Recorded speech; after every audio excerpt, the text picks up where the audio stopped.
Donald Trump এই মুহূর্তে বিশ্বের আলোচিত ব্যক্তি এবং সারা বিশ্বের সাথে সাথে বাংলাদেশে আলোচিত ব্যক্তি। বাংলাদেশে আলোচিত ভিন্ন কারণে, কেউ উৎফুল্ল, কেউ একটু কি মন কালো।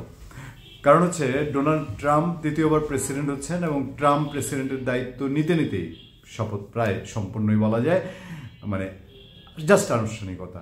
সেই সময় আমি কথা বলছি 19 জানুয়ারি 2025।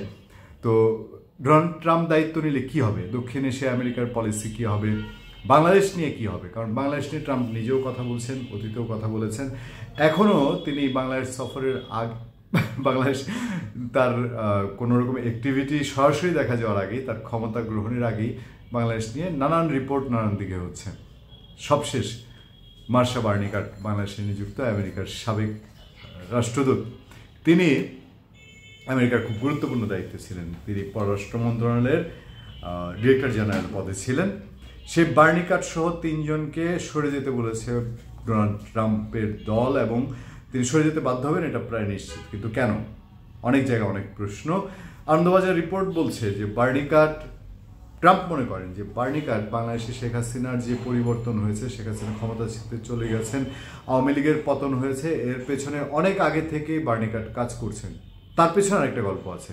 বার্নিকাট বাংলাদেশে থাকতে হামলার শিকার হয়েছিলেন তার গাড়িবহর, এবং তিনি যাচ্ছিলেন বদিউল আলম মজুমদার, যিনি এখন এই অন্তর্বর্তীকালীন সরকারের নির্বাচন কমিশনের সংস্কারের কমিশনের যিনি প্রধান। তিনি তার বাসায় ডিনার শেষে বার্নিকাট যাওয়ার পথে আক্রান্ত, এবং সেই মামলা আওয়ামী লীগের সময় নানান রকম হচ্ছে। এটা নিয়ে অনেক তর্ক বিতর্ক আছে, আমি সেদিকে যেতে চাই না। সেই রেশ কিছুটা বা সেই ক্ষোভ, সেই জিদ কিছুটা বার্নিকাটে ছিল কিনা।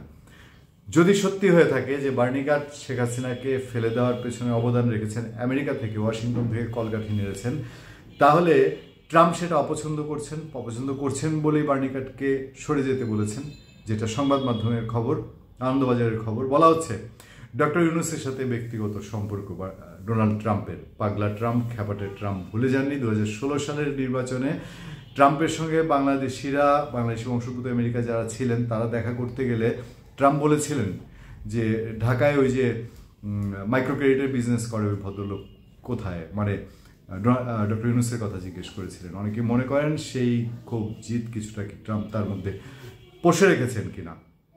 তার প্রেক্ষিতে আরও মিলিয়ে দেখেন যে ডোনাল্ড ট্রাম্প তিনি ক্ষমতা নেওয়ার আগে আমেরিকার নিরাপত্তা উপদেষ্টা জেক সোলেভাল ইন্ডিয়াতে এসেছেন। ইন্ডিয়ায় আমেরিকায় নিযুক্ত মার্কিন রাষ্ট্রদূত তিনি কথা বলেছেন, দুজনেই বাংলাদেশ ইস্যুতে কথা বলেছেন, অনেক কথা। বাংলাদেশের সংখ্যালঘু ইস্যুতে বলেছেন, সংখ্যালঘুদের নিরাপত্তা নিয়ে বলেছেন, যেখানে ডোনাল্ড ট্রাম্পও তার নির্বাচনের সময় টুইট করেছিলেন বাংলাদেশের সংখ্যালঘু নির্যাতন হচ্ছে, এবং বাংলাদেশে গণতন্ত্র দ্রুত চায়, নির্বাচন দ্রুত চায় আমেরিকা এবং ইন্ডিয়া, বলেছে মার্কিন প্রশাসনের পক্ষ থেকে। সবশেষে খবর হলো ডোনাল্ড ট্রাম্প নির্বাচিত হওয়ার পরপরই চীন এবং ভারত সফর করবেন।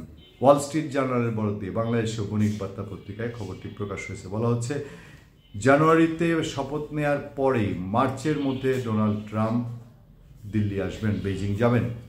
এই আলোচনায় যেহেতু বাংলাদেশ নিয়ে ডোনাল্ড ট্রাম্প প্রশাসনের একটা চিন্তা আছে মাথায়, ডোনাল্ড ট্রাম্প নিজে বলেছেন যে বাংলাদেশ নিয়ে বাইডেন প্রশাসনের নীতি ভুল ছিল, তাহলে ট্রাম্প যদি ইন্ডিয়ায় আসেন তখনও এই ইস্যুটি নিয়ে আলোচনা হবে কিনা। কারণ তার সরকার, তার দেশের নিরাপত্তা উপদেষ্টা যখন আসছেন তখনও আগে থেকেই ধারণা করা হচ্ছিল যে বাংলাদেশ ইস্যু একটা ইস্যু হবে।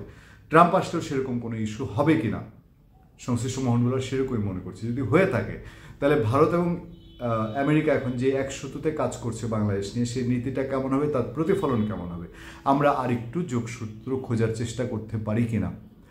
আওয়ামী লীগ সভাপতি শেখ হাসিনা তিনি 19 এবং 20 জানুয়ারি কেন বেছে নিলেন? তিনি এই 2 দিনে 3টি দেশে ভার্চুয়ালি বক্তৃতা দিচ্ছেন, তার নেতাকর্মীদের দিক নির্দেশনা দিচ্ছেন, এবং 20 তারিখে তিনি দলীয় সভা ডাকবেন বলেও বলেছেন। অনেক ভারতে থেকে অ্যাক্টিভ রাজনীতি করছেন। কোনো কি যোগসূত্র আছে?